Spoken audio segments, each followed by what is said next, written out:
Hey, welcome back to Inzarella Family Farm. I'm Gino, and thanks again for joining us on our Midwest journey. So today I'm outside with the pigs. My wife and I just finished moving their little paddocks. We created a new paddocks for them, getting them on some fresh grass, getting them some fresh bugs. We saw some mushrooms out there, and all kinds of stuff that they'll probably find on their own, knowing pigs. You can see they've tore up a bunch of stuff behind me, but we just now opened the gate. So right now they're going, wait a minute, this is a little bit different. But you can see some behind me are eating grass. I know it's hard to believe, pigs eat grass, they eat all kinds of stuff. But we've given them a little bit bigger size paddocks right now so that they have a little bit more room to roam. They are getting bigger, so we want to make sure that we accommodate them on that front there. But definitely gonna need it here because these guys are packing on the pounds. We just bought a 1 ton holding capacity with 12 little flaps on it. You guys will see that later. It's a feeder that we could put about 1,000 pounds in, and then the pigs can eat when they want. I personally have been coming out twice a day and feeding them in a little trough, and they're getting pretty big for that trough. Also, they're getting a little bit more competitive when it comes to feed. So we want to make sure that there's enough food for everybody and that there's no competition, because when you sometimes have competition between animals, it could be chickens, it could be pigs, it could be sheep, beef, every cows, dairy cows. Somebody loses and they're not putting on weight, and that could also affect their nutritional value of the animal and all that stuff. So, but these guys right here have been doing fantastic. I'm not going to lie, I was pretty nervous when this all started because I've never had pigs behind electric wire before like this. I had them before in a pen and I had the wire inside, but I'd never just left the gate open and let them roam on their own. So I hope that that doesn't create any issues in the future. So we keep an eye on them. Every day I come out, when I do feed them, I come out and I check the wire and make sure that everything's good. I'm checking, I have a voltage meter, make sure we're reading. I think it's 8,000 kilovolts, I think, kilovolt hours, or kilovolt, I don't know. I'm not an electrician. I can barely hook up a battery. So, but it's always maxed out on the meter, so I do know it's working. And then I also walk the fence line and I make sure that there's no debris. Sometimes we'll have stuff, fall out of the trees. Widowmakers will fall across the line and that kind of stuff. Then we'll also have the pigs will root, and sometimes they'll push something into the wire, and that could create a short. So we definitely have to come out and check on these guys every day. I would say most of my livestock, I put eyes on them at least twice a day, morning and afternoon. I generally feed in the morning, and then I'll come check water and top off waters in the evening, because then that way they'll have water throughout the day. When they wake up, and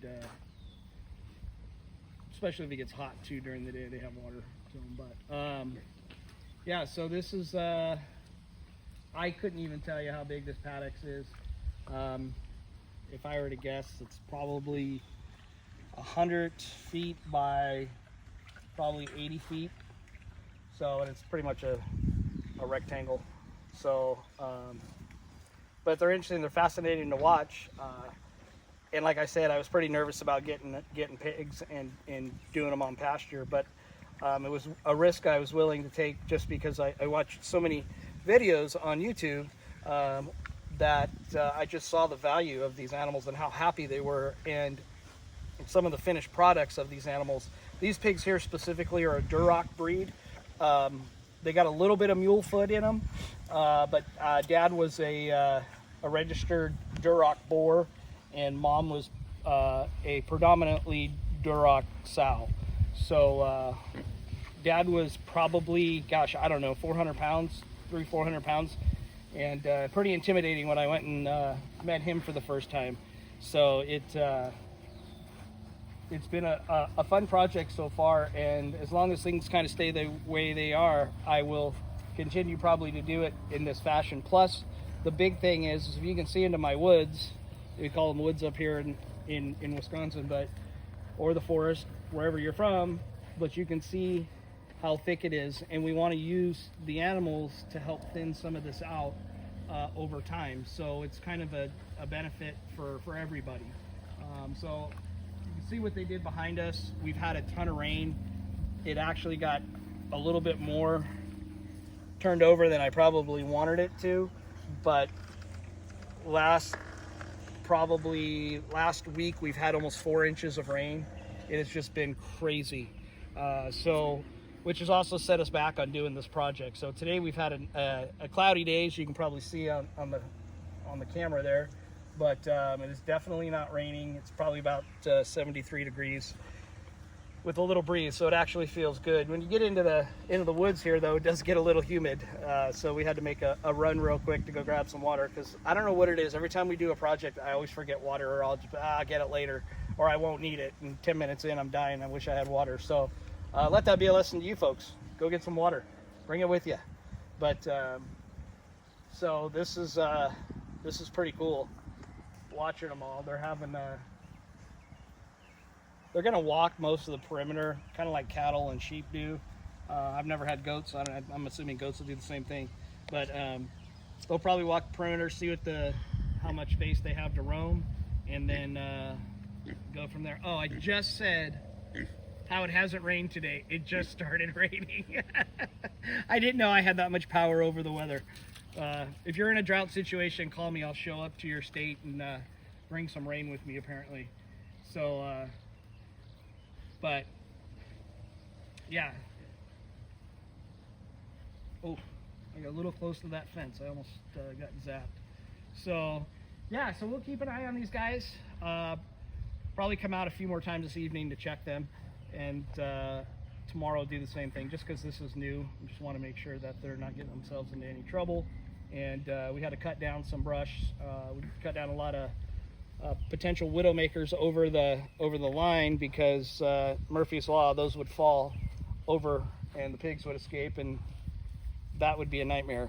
I'm on almost about 28 acres, just shy of it, and boy, I don't want to chase 12 pigs on 28 acres.